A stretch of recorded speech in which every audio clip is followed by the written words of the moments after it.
बोले बोले दुर्गा माई की।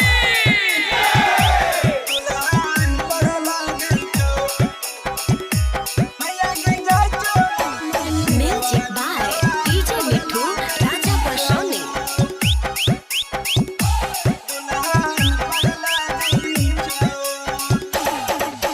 नवरात्र में दुल्हवा हमर पूजा नहीं करे छो।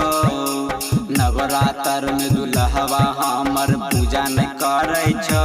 मैया के जाय छौ ने मंदिरवा दुल्हन पड़ लागै छो। मैया के जाय छौ ने मंदिरवा दुल्हन पड़ लागै छो।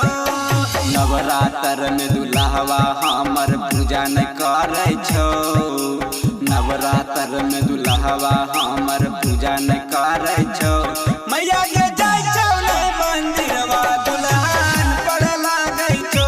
मैया के जाय छौ ने मंदिरवा दुल्हन पड़ लागै छो। Music by DJ Mithu, Raja Personi. मैया के जाय छौ ने मंदिरवा दुल्हन पड़ लागै छो।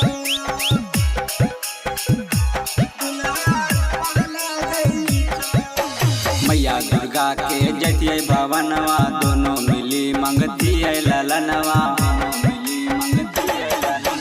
मैया दुर्गा के जतिये भवनवा दोनों मिली मंगतिये ललनवा। चुनरी लावे कहलियो मैया मुहे ऐठै छो। चुनरी लावे कहलियो मैया मुहे ऐठै छो। मैया के जाय छौ ने मंदिरिया दुल्हन पड़ लागै छो।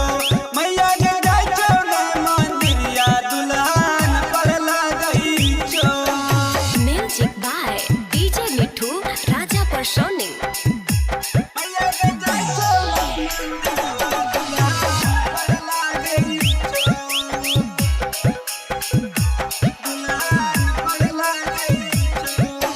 नव दुर्गा के छै नौ गो रूप गे चढ़ावे सब जलै धूप गे। नव दुर्गा के छै नौ गो रूप गे चढ़ावे सब जलै धूप गे।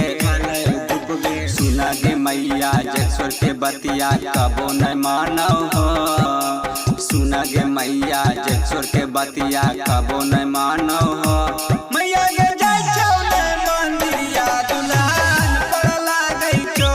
मैया के जाय छौ ने मंदिरिया दुल्हन पड़ लागै छो।